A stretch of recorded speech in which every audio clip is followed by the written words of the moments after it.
Hereby I open this academic ceremony at Maastricht University. My name is Ton de Goey. I am the chair of the degree committee and I am the pro-rector of this ceremony. First of all, I like to welcome Mr. Bernardo Luís de Melo Moura. He will defend in public his academic thesis, which is called Mind in Motion, Untangling Motor and Cognitive Domains in Schizophrenia Spectrum Disorders. Welcome all members of the degree committee, and in particular I'd like to welcome the three supervisors. Professor Machteld Marcelis, he is professor of transdiagnostic psychiatry at Maastricht University. Dr. Roberto Bakker, he is a psychiatrist and senior researcher at the University of Groningen. And the third supervisor is not present here but online, and he is Dr. Luís Madeira. He is associate professor and psychiatrist at the Universidade de Lisboa in Portugal. I will introduce the 6 opponents later during the ceremony, because when I mention all those names now, you will certainly forget, so I do that later. Mr. Moura, may I invite you to give a summary of your thesis, and I wish you success in the coming hour. The floor is yours. Thank you. Dear Prorector, dear members of the Corona, members of the audience, family, friends, and colleagues, in the next few minutes I'm going to talk about my PhD thesis entitled Mind in Motion, Untangling Motor and Cognitive Domains in Schizophrenia Spectrum Disorders. Psychosis is a term much used in psychiatry, even though its meaning might be many times obscure. So psychosis involves changes in thought, affect, action, and eventually leading to a fail in the reality test. There are people with high psychosis sensitivity, and these sometimes might be diagnosed with having schizophrenia spectrum disorder. Schizophrenia spectrum disorders affect 0.5% to 1% of the population. And even though they are very diverse in their presentation and course, they are esteemed to be one of the top 15 leading causes of disability worldwide. Schizophrenia spectrum disorders and other mental disorders are composed by a complex set of alterations, and these range from mental to non-mental phenomena. These include changes in perception, speech, thought, affect, etc. Some of these changes actually lead to the hallmark symptoms of these disorders, such as hallucinations and delusions. But for the daily life of people experiencing these disorders, these symptoms might not be the most significant. There are others, like cognition and motor function alteration, that seem to have very high impact in daily life, in the ability to experience and live daily life for people with the experience of these disorders. So that's why we were interested in these 2 domains, and we're going to study them in more detail. Well, cognition is the process of acquiring understanding and using knowledge. It is further subdivided into different processes, such as attention, memory, learning, and others. Motor function can be altered in different ways in schizophrenia spectrum disorders. And for the sake of simplicity, we can say that there are alterations leading to moving more, like abnormal involuntary movements, others leading to moving less, like Parkinsonism. And there are some other specific motor syndromes associated with schizophrenia spectrum disorders, such as catatonia and others. These 2 domains are in fact highly interrelated in different ways. Alterations in both domains are present in the early stages of schizophrenia spectrum disorders. They impact the ability to live daily life. We call this functioning. And they seem to have shared neural substrate. So there is already quite compelling evidence to say that moving and thinking are intertwined, and from the association of these domains, action can emerge, functioning. And something can change in this association that might impair this functioning and also lead to symptoms. So that's why we want to study this association in severe mental disorders such as schizophrenia spectrum disorders, where this might be the case. Our aims globally were to explore the relationship between motor and cognitive alterations in schizophrenia spectrum disorders, to explore the relationship between these domains and other relevant clinical variables in schizophrenia spectrum disorders, and to use innovative methods for that purpose. To use the sampling of everyday life so we can get more contextual information and estimating networks so that we could have a multidimensional approach. So first, to answer the question of what specific motor and cognitive subdimensions are associated with each other in schizophrenia spectrum disorders, we performed a systematic review of the literature.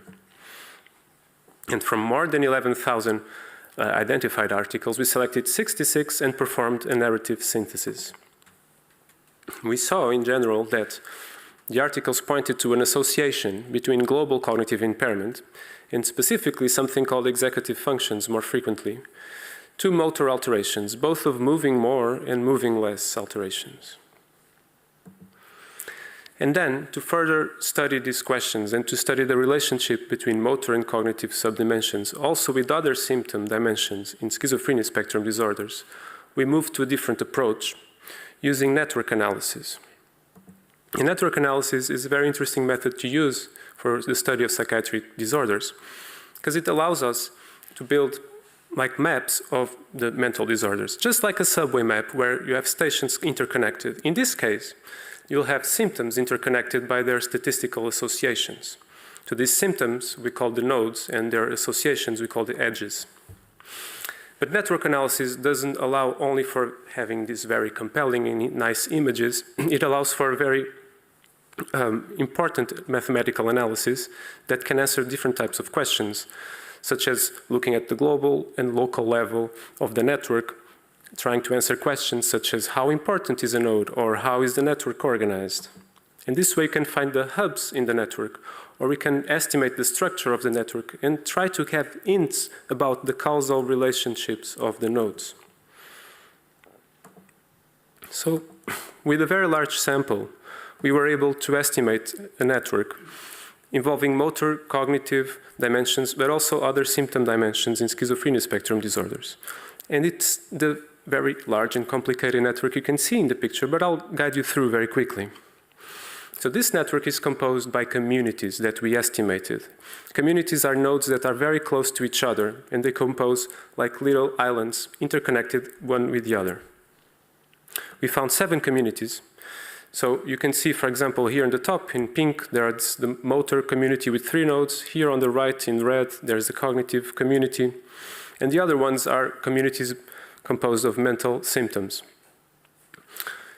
But one interesting question would be to find the nodes bridging the communities. And we did that.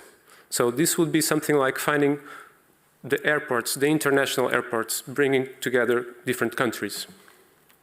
We call these the bridge nodes. And which nodes bridge different communities? So we found a set of them. And interestingly, they were related to motor function, like Parkinsonism and motor retardation, but also with high-order cognitive functioning, things like abstract capacity and insight. And there were some others related with other mental symptoms, such as suspiciousness, excitement, and tension. Another interesting finding was that we were able to estimate different networks depending on whether the participants had their symptoms very active or not, meaning they were not in remission or they were in remission. And the networks had quite different structure. You can see from the different connections that were apparent. So for instance, here you can see in the patients not in remission, high interconnection between the network community of cognitive symptoms and this side very much sparser connection. But then what about other important psychosocial variables? Could functioning be integrated in a similar network perspective? And this way we get closer to aspects very important to the daily life of patients. Again, with a very large sample, we estimated a different network, this time not only with nodes related to cognition, but also functioning, mental symptoms, resilience, service engagement, incentives, etc. In a very simplified manner, we saw that the central nodes were related to the ability to live daily life, functioning. So this means these were influenced and influencing many other symptoms and nodes in the network. But more importantly, very close to these central nodes of functioning were nodes related to interpersonal relations, means social life, cognition again here, and also lack of will. These results were deemed robust by the fact that they were replication of a previous network analysis study. Then we moved a bit further to have a more contextualized and personalized approach to study the daily life of individuals recovering from a first episode of psychosis and study motor and cognitive function in that realm. And we use the experience sampling method for that purpose. This methodology allows us to take snapshots of the daily life of people, and this is deemed easy these days through the use of smartphones. And what this method requires is that along a day and a certain number of consecutive days, participants will answer questionnaires that would have in our study different types of tasks. We included objective measures of motor function in this daily questionnaire, the finger tapping task, where participants had to tap the screen as fast as they could, and a complex attention task related to cognition, where participants had to match symbols and numbers as quickly as they could. But then there were also subjective accounts of their experience of attention capacity, their experience of motor function and mood. So we enrolled 31 participants that had experienced the first episode of psychosis in the 2 years before the study. So in daily life, we were able to see that these objective measures of motor function, the finger tapping and the cognition, the complex attention task, were significantly associated. We also saw that these measures of cognition and motor function in daily life, collected by the participants themselves, were related to some of the measures that typically a clinician would assess in a laboratory or clinical setting. Like cognition, disorganized thinking, and functioning, there were significant associations here, not for motor function as assessed by a clinician. Lastly, regarding subjective daily life assessments of motor and cognitive domains, we saw some interesting results. So for cognition, participants will report difficulty concentrating with very heterogeneous degrees. But as you can see from participant A here, which illustrates the overall tendency, there was a fluctuation of the intensity of the difficulty concentrating in the same day and between days. But sometimes this intensity was very high. For motor function, the subjective assessments had a different pattern. So bear with me here. There are different tendencies. Participant B here illustrates mostly what was around half of the sample, which didn't report much motor difficulties in daily life. But the other half, like participant C, again displayed highly fluctuating subjective perception of difficulties moving, both for moving more and moving less. And these subjective assessments were related to each other, the cognitive and the motor function. They were also related to the reported mood felt in daily life. More significantly, negative mood was associated with this subjective feeling of difficulty concentrating and difficulty in movements. So the more sad or worried I am, the more I feel difficulty in concentrating, and I find alterations in my movements. Conclusion, the results would point to this simplified picture that I'm going to show you. So there's the motor domain and the cognitive domain, schizophrenia spectrum disorders, and they overlap. There are still many questions about how they overlap exactly. There seems to be something related to action planning that combines these two domains, which translates into daily life, into the ability to live daily life. But for this impact to be felt, some more ingredients probably must be added, and these possibly involve motivation factor and something about speed and synchrony of motor and cognitive function. We also saw, for the first time, as we know in our studies, that in daily life, cognition is objectively stable, but felt often as fluctuating. So we believe that with our studies, we brought an innovative regard to motor function and cognition in schizophrenia spectrum disorders, with contextual transdiagnostic, multidimensional, and early stages approach that eventually can pave the way to create more meaningful targets for diagnosis, interventions, and prognosis. Thank you for your attention. Thank you very much for your clear summary of your thesis, Mr. de Melo Moura. We will start with the opposition, and it will be opened by Professor Philippe de Lespaul. He is professor in mental health care at Maastricht University. Professor de Lespaul. Dear candidate, my sincere congratulations with this dissertation. It contains valuable contributions to better understand people suffering from schizophrenia spectrum disorder. My congratulations also to the promotion team. You still use the term schizophrenia, although in the family definition of schizophrenia spectrum disorders, and not the more generic term of psychosis spectrum disorders, pointing more to the transdiagnostic characteristic of psychosis, in which I presume that most of your work is related to that spectrum disorder. But I will not ask you about that. That's something we can do afterwards. As you can expect, I will inquire about chapter 6, the chapter on experience sampling, where you describe how experience sampling can help us understand the dynamics of symptoms in daily life. You also describe in your validation paragraph and the propositions that you describe that you are very interested in using the experience sampling method in clinical practice. So I will move to that issue because I know that you're interested in that part also. I agree that it's a very valuable tool for clinical practice, but I don't want to jump into conclusions and assume that my definitions and my assumptions are the same as yours. So why is this so valuable for clinical practice according to you? Highly esteemed opponent, thank you for your comments and your question.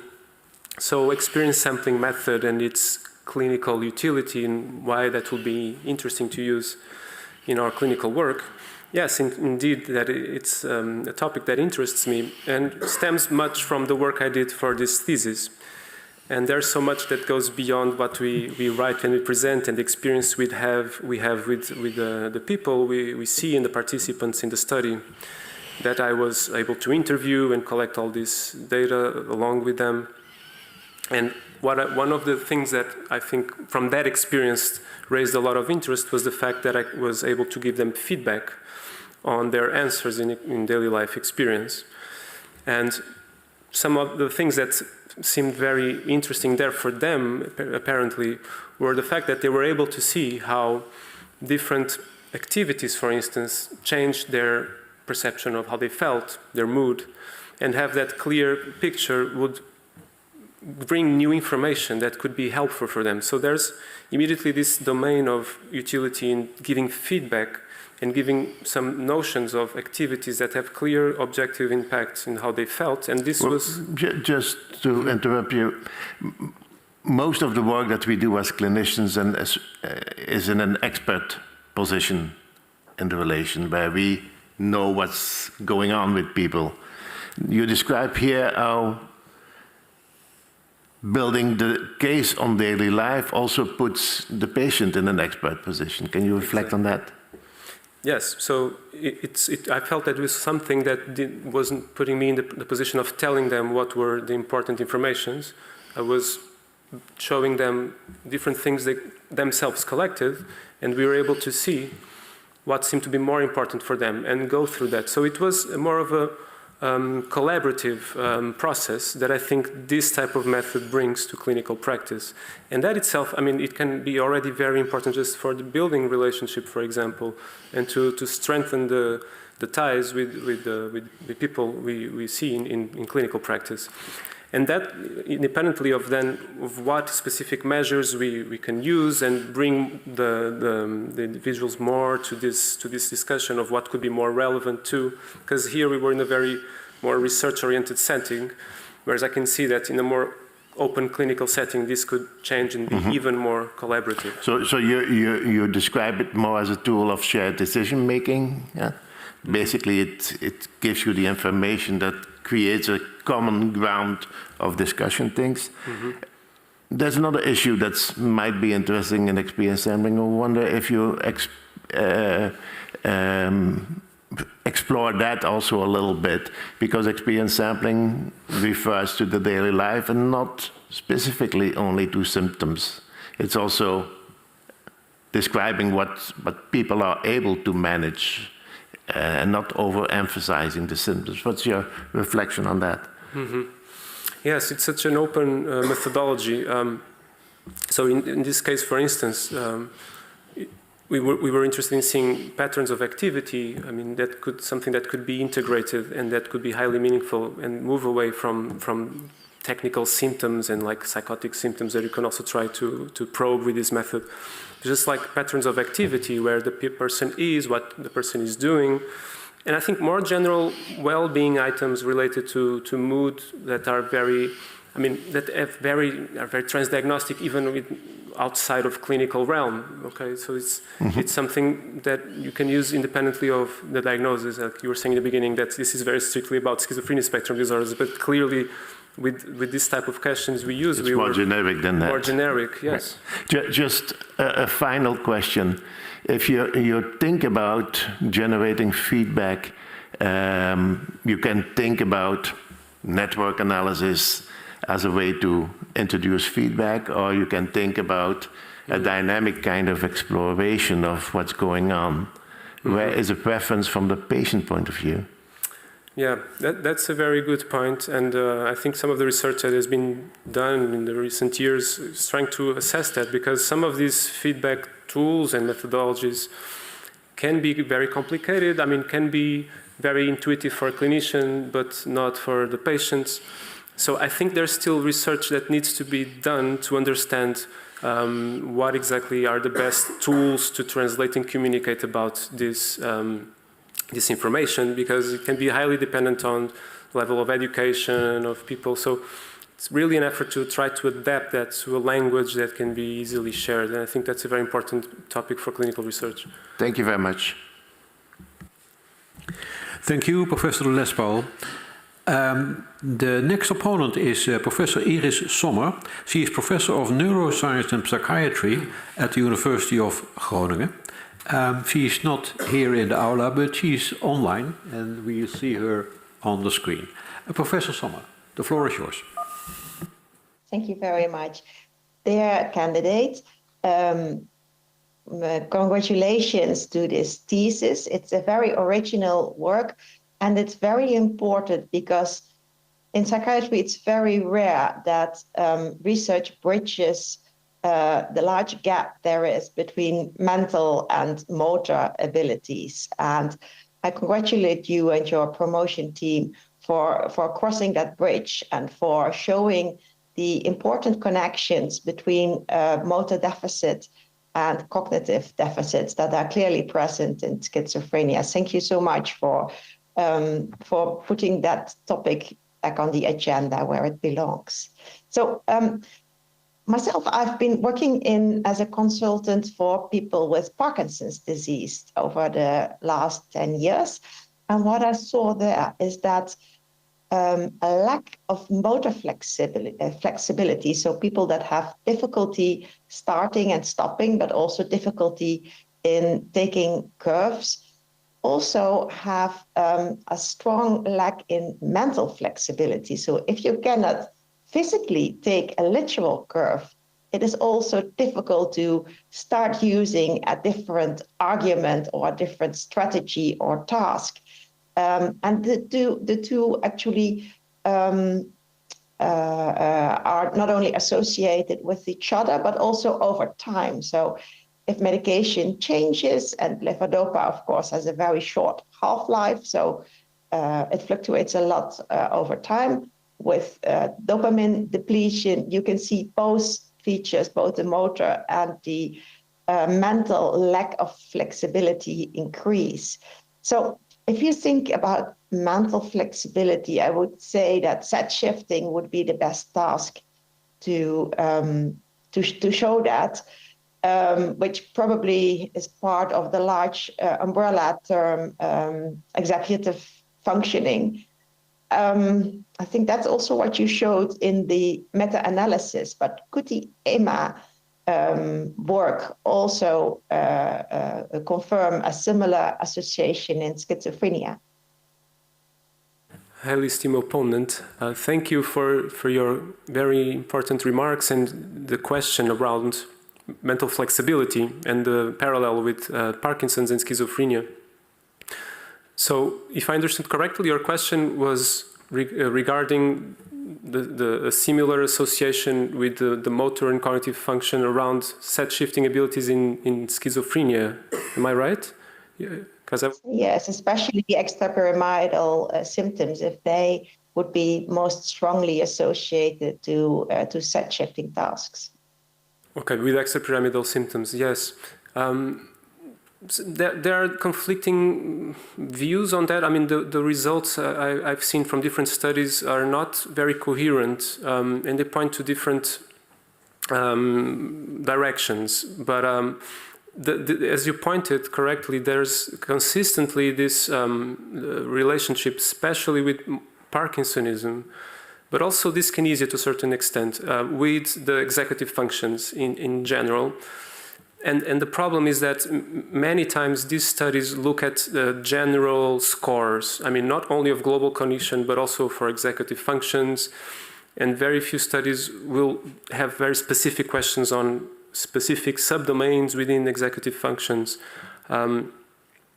So that will be theoretically very sound and a very good hypothesis. But for instance, one of the examples I can remember that specifically looked for set-shifting abilities was not related to extrapyramidal symptoms, but was related with catatonia, for instance.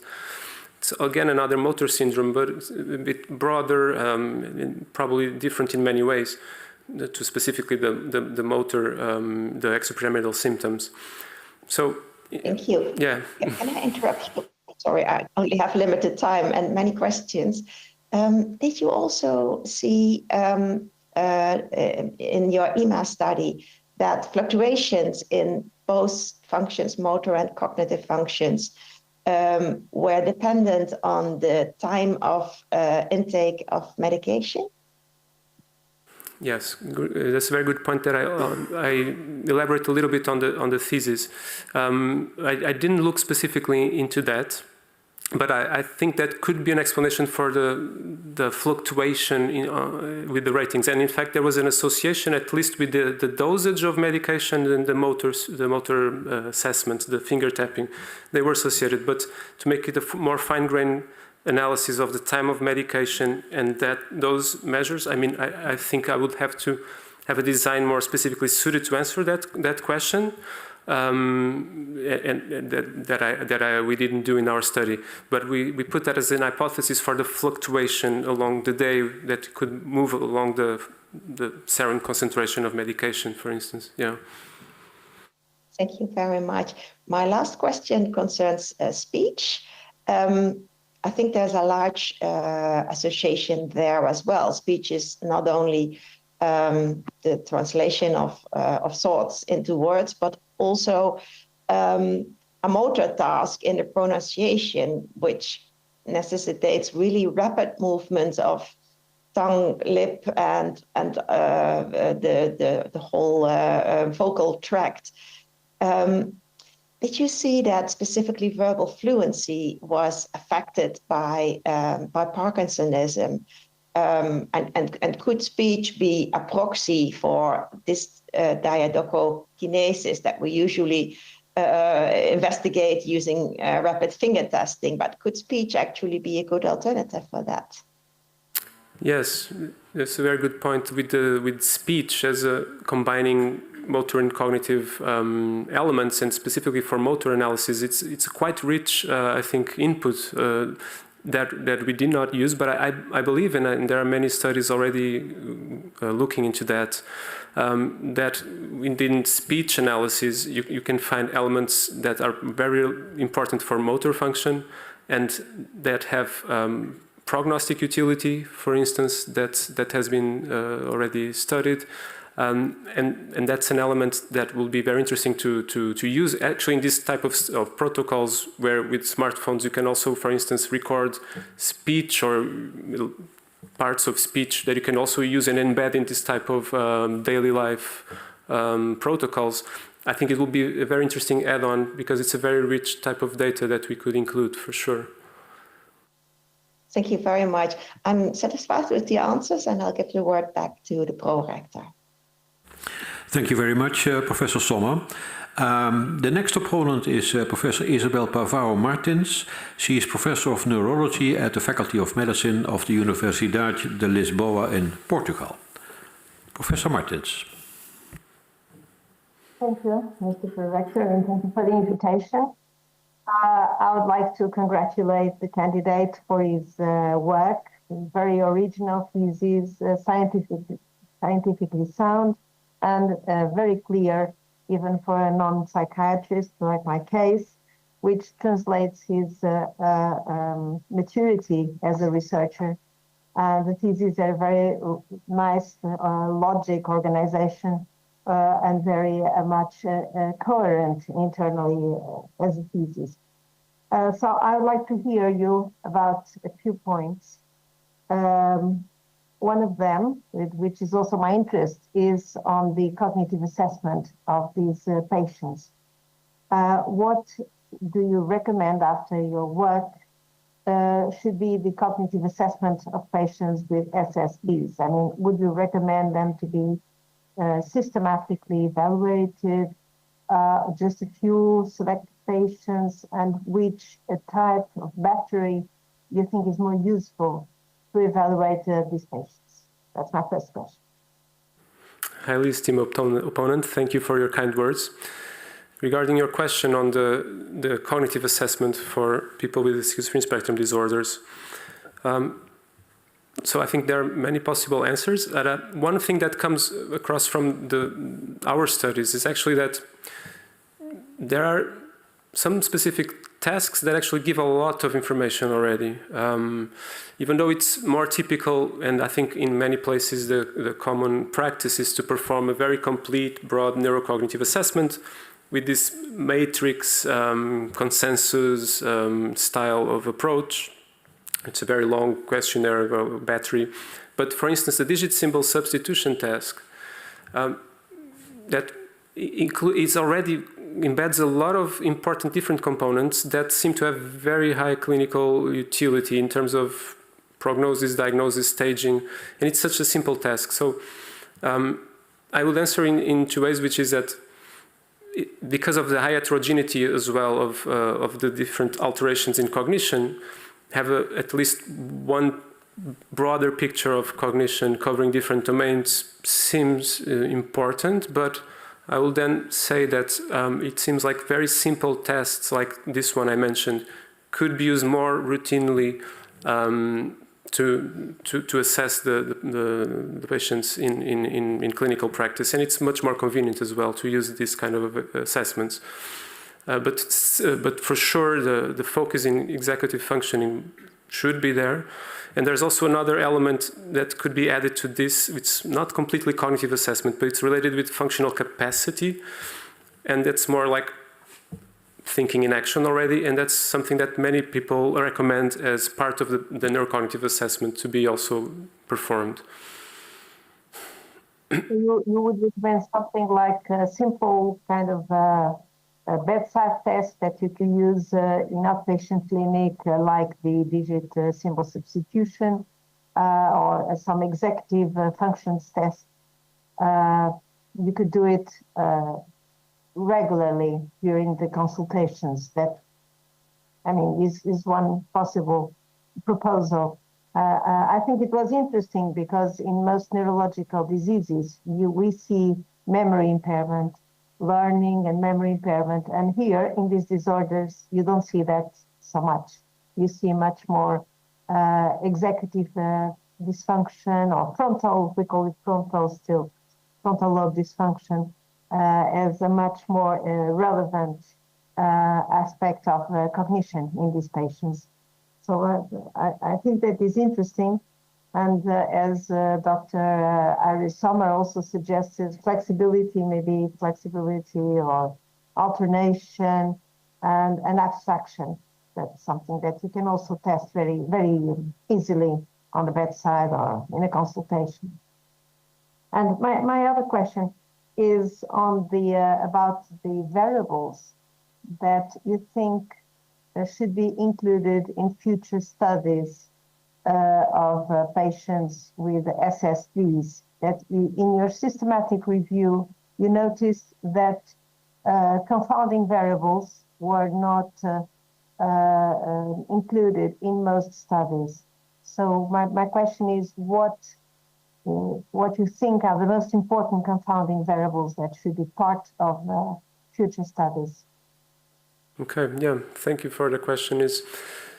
So as for these confounders and other important variables to be included, so one of the things is, for instance, the description and exact measurement of anticholinergic medication. For instance, this is usually not assessed or included on the analysis. Other important element, but it's tricky, but I think it's important that studies have this into account systematically, is to include the time factor in the tests used, so that we can really understand if the associations are just brought by the fact that you're just using timed tasks, and so you're just getting information about speed or alterations in speed that would be pervasive on different types of tasks, and try to isolate a bit more that factor of motor and psychomotor speed, and use cognitive and motor tasks that will not depend so much on that factor too. I think that will be important. And of course the other factors, but those are usually covered, are antipsychotic medication, age, those are the more commonly used and as confounders for controlling, but these other elements I think are more subtle and are very important, often are not involved in these studies. One thing I know, and that is very much important in cognition, is literacy. I mean, a number of years of education. And this is not mentioned in this, in your systematic review is not mentioned. And this is something that, for instance, for any study on cognition, the literacy, the degree of education is so important because it's the main predictor of cognitive performance. And other things that I think should be important, I don't know what you think, like sleep. I mean, sleep may also influence cognition, and other ones that you mentioned, like vascular risk factors for older patients. Because as you mentioned in your review, they seem to have more vascular risk factors. What do you think of that? Yes, definitely. Literacy is definitely very important. It's usually collected information, but many times, in fact, you're right, it's not included in the analysis as a confounding, and other factors such as sleep. Sometimes it might be difficult to have a good estimate of that for the analysis, but definitely impacts a lot. Yes, I think this is it's sometimes then it becomes complicated to have a full picture of what could be confounding this association, because there are many different elements, but at least to have a better idea of then what could be the important ones at first, then we can try to select them afterwards, and that seems to be lacking too, because the studies like looking specifically to these associations are lacking. These studies sometimes do this kind of analysis as a secondary analysis, for instance, and that in terms of the design of the study, power, etc., makes the studies weaker as well. Thank you very much. I'm satisfied, Mr. Director. Thank you. Thank you, Professor Martins. The opposition will be continued by Dr. Rutger Goedkoop. He is psychiatrist and postdoc researcher at the Free University in Amsterdam and working in the Panacea group. Dr. Goedkoop. Thank you, Mr. Pro-Rector. Dear candidate, first of all, congratulations on a truly magnificent thesis that explores a relevant and understudied domain of psychotic disorders, which is the relationship between motor and cognitive symptoms. Your thesis has turned out a well-written document with great consistency of chapters and a logical and straightforward approach to answering your main research questions that involve highly complex and dynamic phenomena. It is especially remarkable that you provide a summary of your thesis in no less than 3 different languages, which highlights both your talent as a polylinguist as well as the quality of the international collaboration that your supervisors had set up. I therefore also congratulate Professor Marcelis, Dr. Roberto Bacco, and Dr. Luís Madeira with your achievement. Well, having said this, there are 2 things that I'd like to discuss with you. Starting with chapter 3, page 3, where you write, we systematically reviewed 66 scientific contributions to assess how different domains of motor alterations correlate with cognitive alterations across schizophrenia spectrum disorders. The results were inconclusive, but I nonetheless invite you to freely speculate on the nature of the connections between motor and cognitive symptoms if present. Could there be a single underlying common cause, like a final common pathway? Do neuroanatomical studies support the idea of a final common cause? And if so, how to treat those common causes, if present? Highly esteemed opponent, thank you for your kind words and very interesting, profound questions regarding the associations of motor and cognitive domains. And as you said, in the chapter of the systematic review, where we collect much information, much data, in the end, it's hard to extract overarching conclusions.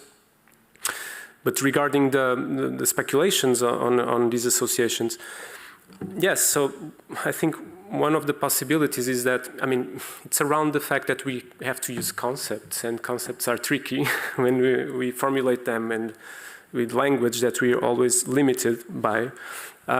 And the truth is that some of the things that we're talking about are actually probably the same, but we call them different names, for instance.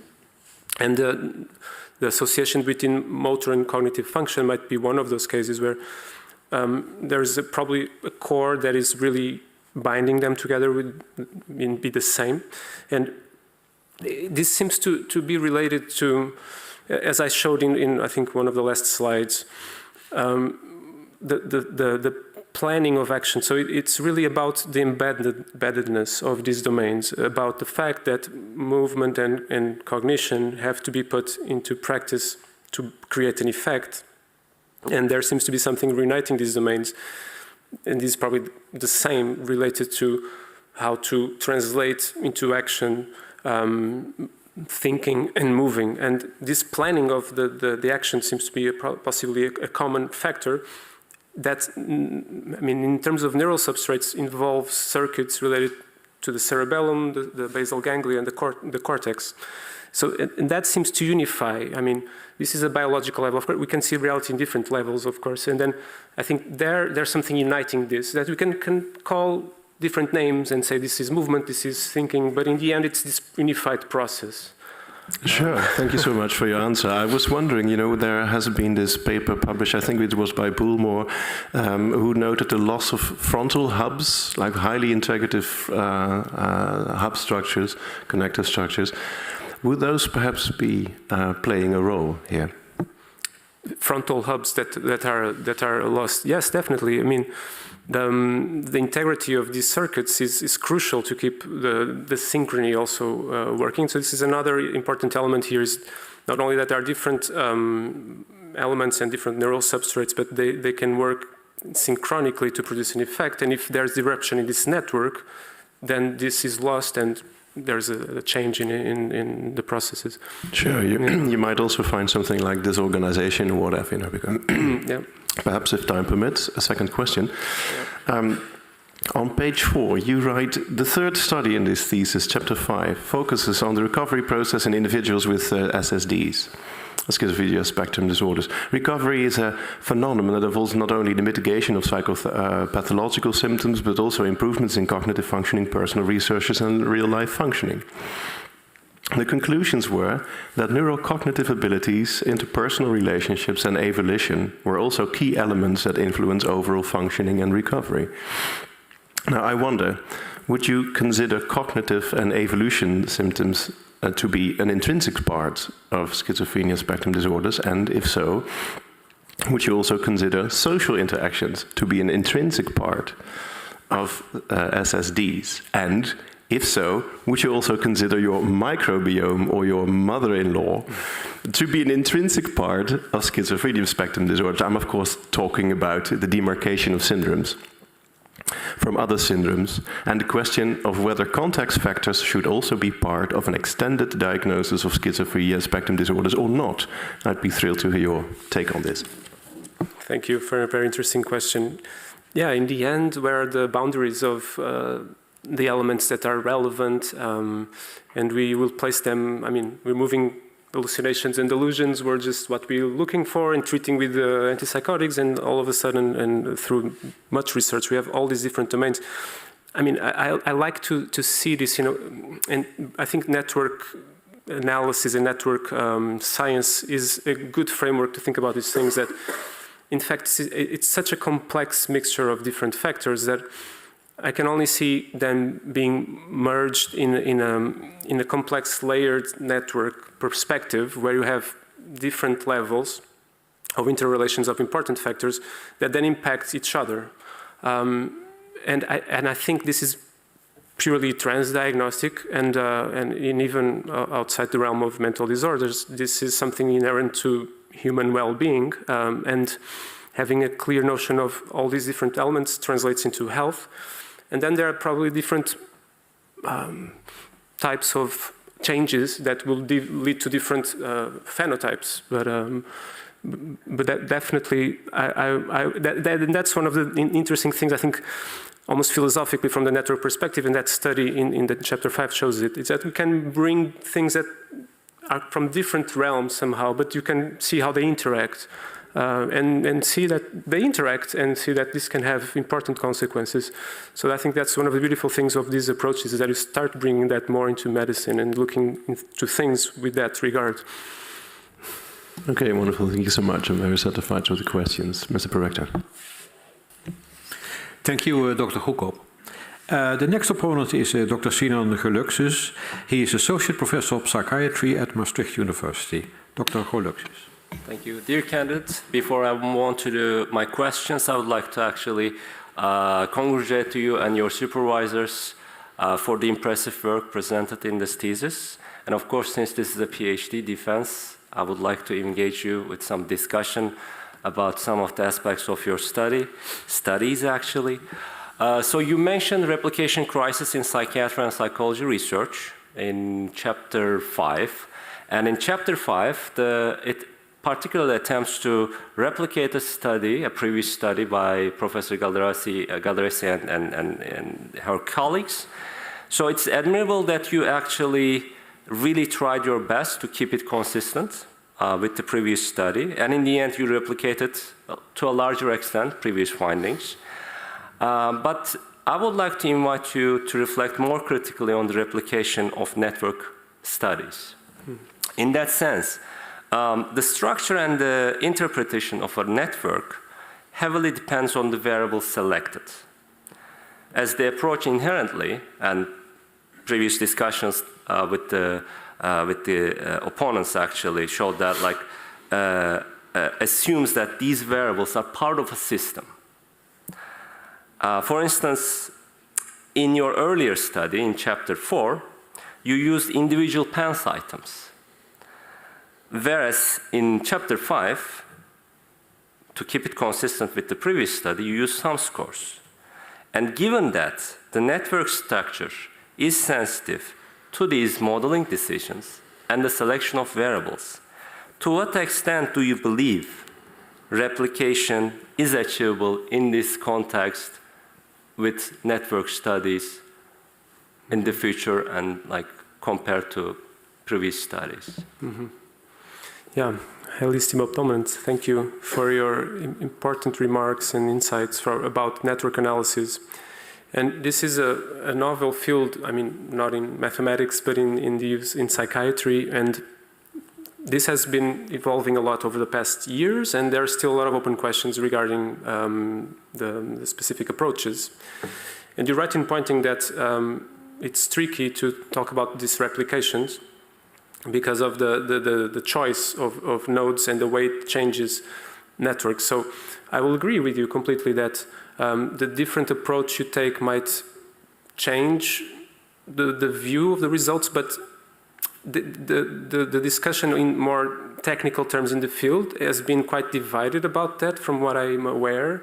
That's actually there are approaches that you can keep consistency and have and seem to replicate, and it was not the first time people tried to replicate network analysis. And so I would say that, I mean, the question here will be not so much about if this is replicated from a more technical point, but like if then that's useful for in terms of that meaning be something that is valid. I will be more worried with that side of the question. And that, in fact, can depend on the variables included. And that's why it's important to figure out what will be the system you want to analyze. And in our studies, we try to cover most commonly assessed variables in the clinical assessment, but then it will change for sure between different approaches. I would like to follow up on that. Yeah. Considering that the network, because you also mentioned that the network centrality can sometimes be unstable and highly sample dependent, then like this question comes, to what extent do you believe like identifying these central nodes could directly inform intervention targets for intervention? Yeah, I didn't understand what you said is unstable in the... Yeah, the network centrality like can sometimes be unstable and highly sample dependent, as we discussed. So to what extent, when you actually find that there are several like evolution and like functional capacity that you showed, like these are central indices, and then to what extent can we actually target those? Yeah, thank you for the question. I would say that the centrality is not necessarily unstable. I mean, if the sample is large enough, you can actually estimate that. And for most nodes, you'll find relatively stable centrality measures. I think the question will be if what do these centrality measures mean? And because there are different types of centrality measures. And there's been an ongoing discussion in the fields of mental disorders as to what centrality indices we were more interested in. And I think we still didn't reach a consensus on the most informative and most useful ones, because most studies because the next step will be to then use this information to design studies that we can, with this information, do interventions or do something that tries to manipulate these variables. And that's still not quite clear, and there's already some evidence that perhaps some of these centrality measures don't change much when you try then to address these most central points. So I would say that it's probably more around the centrality indices, that the meaning of them and which ones are the most important in our field. Thank you very much. I'm satisfied. I'm giving the word to the Prorector. Thank you very much, Dr. Huluxus. The sixth and last opponent is Dr. Nuno Madeira. He is Assistant Professor of Psychological Medicine at the Universidade de Coimbra in Portugal. Dr. Madeira. Thank you. Dear doctoral candidate, as my fellow committee members, I congratulate you and your supervising team on this thesis. It presents a comprehensive exploration of relevant and unmet needs of individuals with severe mental disorders, and I believe it has the potential to inform future research and enhance clinical assessments and interventions. With this in mind, I would start with one of your highlights. You underlined the importance of bridge nodes in the symptom networks of schizophrenia spectrum disorders as potential targets for intervention. We are both clinicians working with individuals experiencing psychosis. Let's imagine an intervention targeted at a bridge node, such as insight, that could theoretically trigger improvements in other symptomatic domains. What would be the practical challenges in implementing such interventions, and most of all, conducting robust and reliable clinical research about them? highly esteemed opponent, thank you for your question. I'm not sure you understood well because of hearing difficulty here, but it seemed to be related with interventions on insight, because this was one of the central elements of the network. Yes, as a bridge node. And which one? Yes, in insight as a bridge node, but as in bridge nodes as a whole, targeting a given bridge node, what would be the practical challenges, namely on researching interventions regarding them? The challenges on implementing interventions there, well, the many types of challenges I see, because if there's lack of insight, then it's more difficult to engage people into any kind of intervention just to start. So that's usually one of the practical limitations, but there are already different interventions targeting metacognition, so ability to think about thoughts, and there have been some developments on interventions targeting that for people with psychosis. That proved to be relatively effective and improving people's life and symptoms. So I think practice shows us that there are ways around these challenges for the limitations on insight. That's the part I understood. I'm not sure if there was something else you were asking that I missed. I'm sorry. I agree with that. But thinking as a whole, in targeting a bridge node, it might not be insight. It could be one of the others that you highlighted on your thesis. How could we address the influence on targeting a given bridge node and on the influence that might have top-down or bottom-up and other symptoms? Okay, so you're talking more broadly with the bridge nodes, and okay. So yes, the fact is that the network is not exactly not by definition showing the causal relationships. It's about statistical associations of these nodes, and this is a method to then generate hypotheses for those causal relationships that eventually are present, which might mean that with this type of information and of output that produced in this thesis, we'll still be not completely sure about. I mean, we could just speculate about what could be the hub or the bridge node that we could use to intervene. So it's hard to reach a definite conclusion about which ones would be the important ones. And the fact is that then what could happen is that intervening on one node could not lead to changes actually in other things, because we don't know the directionality just by looking at these networks. And it could be the fact that this node is very related to others, but because it's being influenced by them, but it's not influencing others. So this is also something about that you can actually then study, which is the expected influence of a node. And then there are other ways, more complex ways, you can see more clearly the directionality, and then you can make better speculations about the effects of intervening in one or other. I don't know if this approached a bit better your question. I'm satisfied, thank you. Director, if you had time for a second question.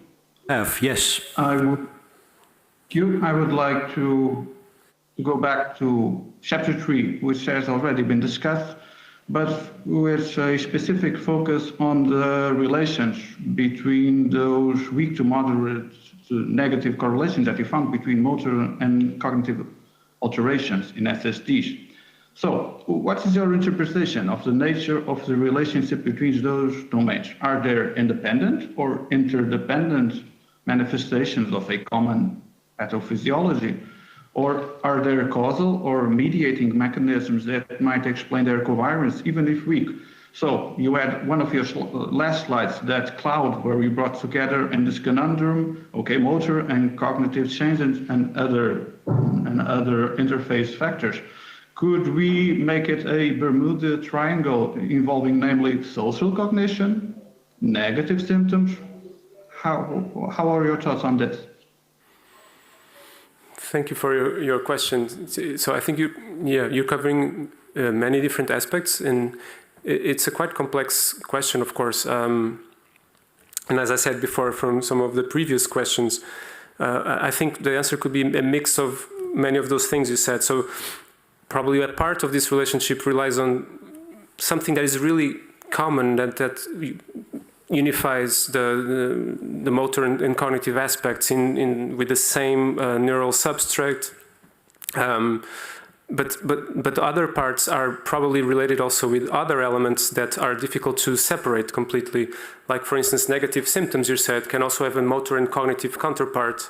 And this might confound the association. Mr. de Melo Moura, as you see, the time for defending your thesis has passed. The committee will now withdraw to discuss the quality of your thesis, and in particular the quality of your defense. And please await our return with the result of our deliberations. Thank you. All right, please.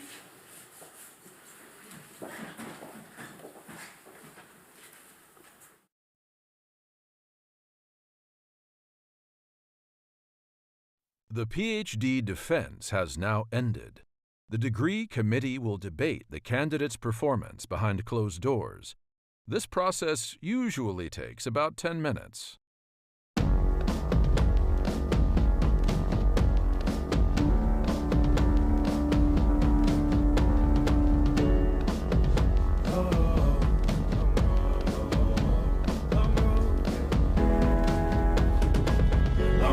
Southside, 10 miles in my rearview mirror. I know what it felt like. My goal's only getting clearer. East side to the west side.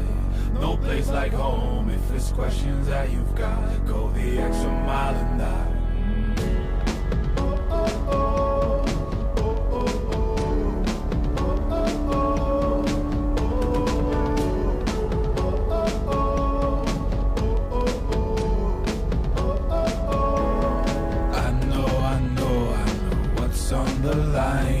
I know you know that I can't read your mind. Years can't fly by now, don't waste all your time. Cause I'll go the extra mile. Long road to the south side, 10 miles in my rearview mirror. I know what it felt like. My goal's only getting clearer. East side to the west side. No place like home. If it's questions that you've got, go the extra mile and die. On the dash, got my laces tied. Long road, I don't waste no time.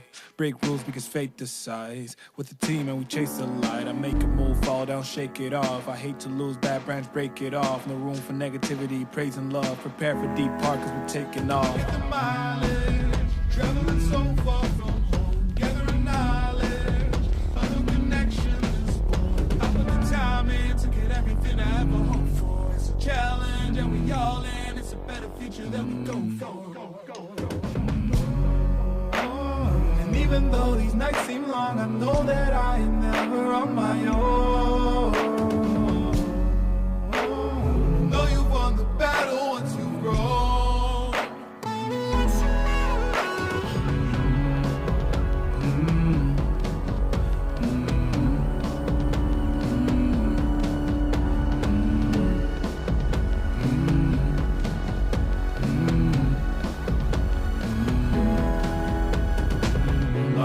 Southside, 10 miles in my rearview mirror. I know what it felt like. My goal's only getting clearer. East side to the west side. No place like home. If it's questions that you've got, go the extra mile and die. Long road to the south side, 10 miles in my rearview mirror. I know what it felt like. My goal's only getting clearer. East side to the west side. No place like home. If it's questions that you've got, go the extra mile and die.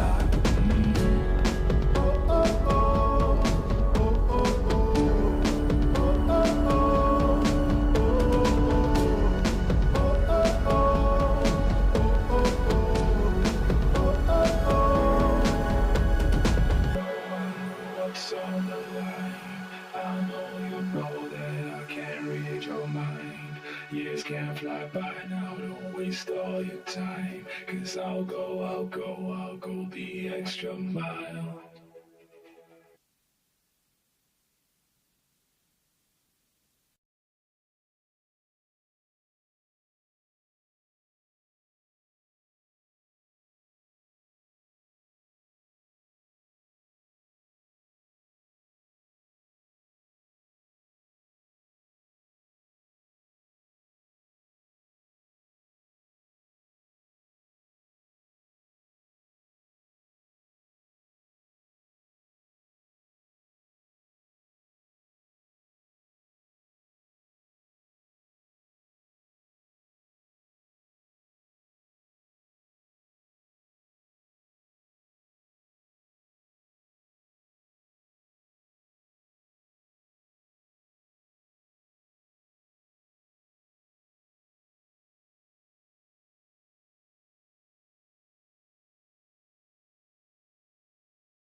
Mr. Bernardo Melo Moura. The degree committee here present has assessed the quality of your thesis and in particular the quality of your defense. And in view of his positive verdict and taking into account the your previous qualifications, the committee has decided to grant you the degree of doctor. And Professor Marcelis is authorized to confer upon you this academic distinction in accordance with Dutch university custom and law. I invite now your supervisor to take the floor. Professor Marcelis. Do you promise to work in accordance with the principles of scientific integrity at all times, to be careful and honest, transparent, independent and responsible? Yes, I promise. By the authority vested in us by law and in conformity with the decision of the committee here present, I hereby confer upon you, Bernardo Luís de Melo Moura, the degree of doctor and grant you all rights attached by custom and law. As evidence of this, I now present you with a degree certificate signed by the rector, the secretary and the other members of the committee and affixed with the official seal of the university.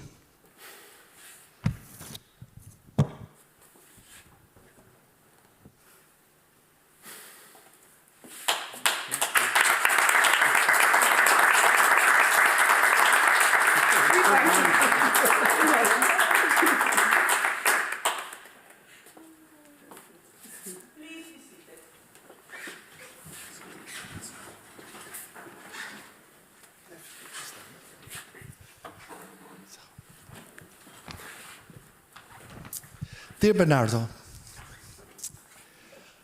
it was a great pleasure to prepare this laudatory for you.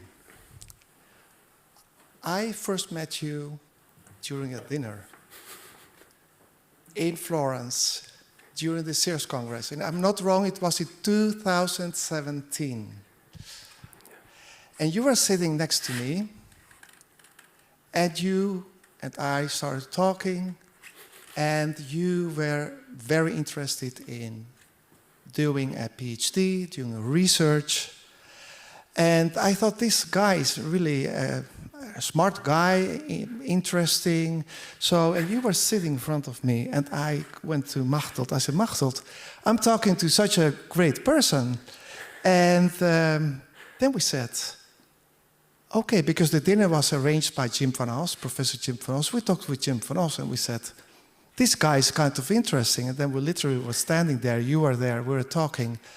And the evening for you finished as a future PhD student.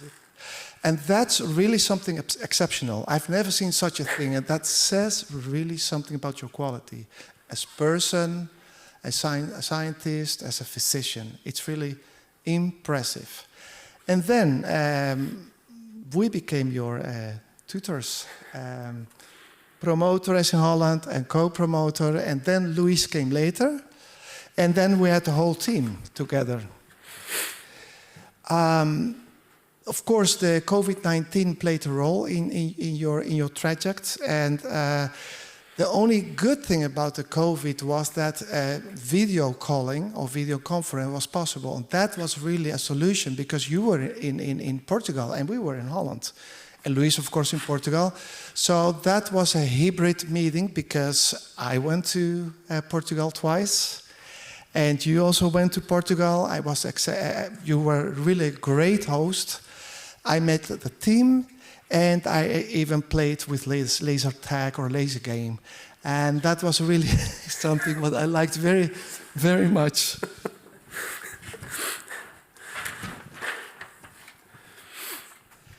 Well, that was a very pleasant meeting there in Portugal.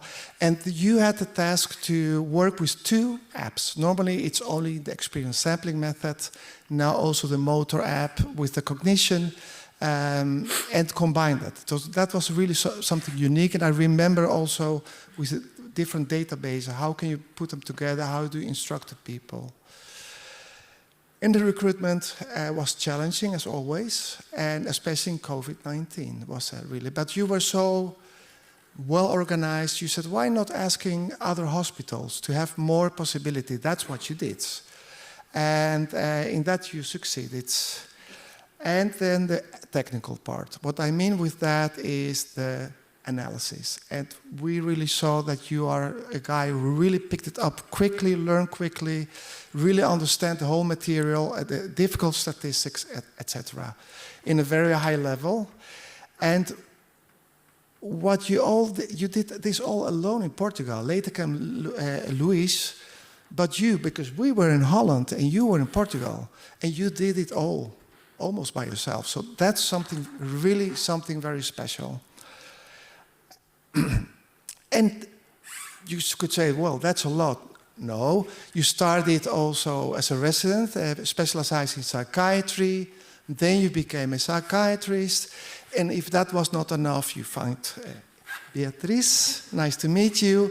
And that was not enough, you became father. And that was all during the PhD and all the research and writing. I remember you had to write a lot, but you had also your child. And that was really something also impressive when you think you're alone in Portugal with a scientific team with Luís next to you. The analyzing went good, and I was impressed about the introduction of your thesis, because it's really from broad focusing, but also from a historical and philosophical point of view. And that's what I heard during your defense today again, that you talk in different levels, from different contexts, and that's really very special. And then you came to the point about your research, and that's really very important. Cognition and motor, you put it really again in our work. And that really is something what I'm looking forward, how that will be developed in the future. So, Bernardo, I wish you all the best, and I congratulate you.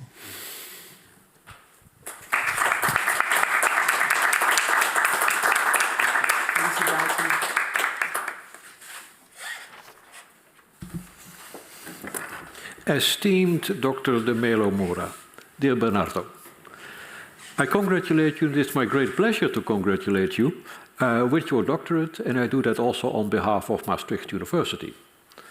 But not only that, I would like to share some impressions of the committee with you. We have heard, to start with, a very clear summary of your thesis. Comprehensive, and I think it was also very clear for non-experts. And that's exactly the meaning of that summary. It is meant to make clear what you have done in the last couple of years in scientific research. And I think it was very clear. Your thesis is of high quality. It's well written. It's also well organized. And I have seen that also a part of the chapters have already been published, and I suppose that the rest is underway to be published. We enjoyed the defense. It was really of high quality. It was very good, to the point, conceptual, but also practical, dedicated, and it was consistent. It was also It was a way of communicating and a way of discussing that we appreciated very, very much. And I think that you have very well demonstrated to be very well able to do independent scientific studies, and you are very knowledgeable in the field of study. And we are very satisfied with your defense. I do not only congratulate you, but also your supervising team. Professor Maastricht Marcelis, Dr. Roberto Bakker, and Dr. Luís Madeira. Congratulations with that result, with the dissertation, but also with the publications and an excellent defense. And I would also like to include in my congratulations your family. First of all, your wife, she is sitting behind you, but she has also the important function of being a paralymph of your defense. And I would like to congratulate both of you but also your children and other members of the family, and in particular your parents. So I hope that they are present here or are watching us through the live stream. And I would like to also to congratulate your family members and colleagues here in the aula, and also which are watching us through the live stream.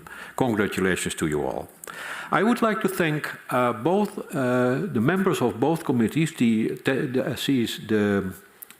Dissertation Assessment Committee and also this Degree Committee. Thank you for critically reading the manuscript and having an excellent discussion. So thank you not only for reading, but also by being part of both committees. And I would like to express my my thankfulness to the external members of the committee, Professor Sommer, Professor Martins, Dr. Goedkoop, and Dr. Nuno Madeira. Thank you for being part of both committees. I would like to invite the online members of the committee to congratulate you. And I would like to start with Professor Sommer. She's on the screen, as you see. So, dear doctor, it was a great pleasure to discuss this important topic with you. Thank you very much for adding to our general understanding of motor and cognitive functions. Your work has really added to the knowledge that we have on schizophrenia spectrum disorders, and it will be really important for clinical treatment as well. You did an excellent defense, and I'd like to congratulate you and your family with your well-deserved title. Thank you. Thank you, Professor Sommer. Professor Isabel Martins, may I invite you? Yes. Well, Bernardo, I wish you all the best. My warmest congratulations. Bernardo studied in this Faculty of Medicine. He was already outstanding as a medical student. Then he did his residence in psychiatry. We were very sorry he did not come to neurology. We tried very hard, but he went to psychiatry. I'm really happy to be here. Congratulations to you, to your family, and to your supervisors. And I'm sure you will continue to produce very high quality work in the future, and wish you all the best. Thank you, Professor Martins. Dr. Nuno Madeira. I congratulate you, Bernardo, on this degree, and I wish you all the best for any future steps of your academical career, and also as a clinical researcher and as a psychiatrist. Congratulations. Thank you. And I give now the word to an important person, Dr. Luís Madeira. So, Bernardo, many congratulations. It has been a pleasure and an honor to get you through this since the last 7 years, and it's been a great pleasure to see this developments. And reaching out today to this brilliant defense, I cannot be more proud of your work along these years. Thank you. Thank you for your congratulations. And I would like to make a remark on what we are going to do now. When I have closed this ceremony, we will take a picture with you in the middle, and with the committee here, and with the opponents and one of your supervisors on the screen. And after the ceremony, we will go to the hall of this building and take a picture on the stairs, again with you in the middle. I would like to invite the close family to go with us to take the picture in the hall. And I would like to invite the other people in the audience to go to the rafter where there will be a reception. Hereby I close this academic ceremony.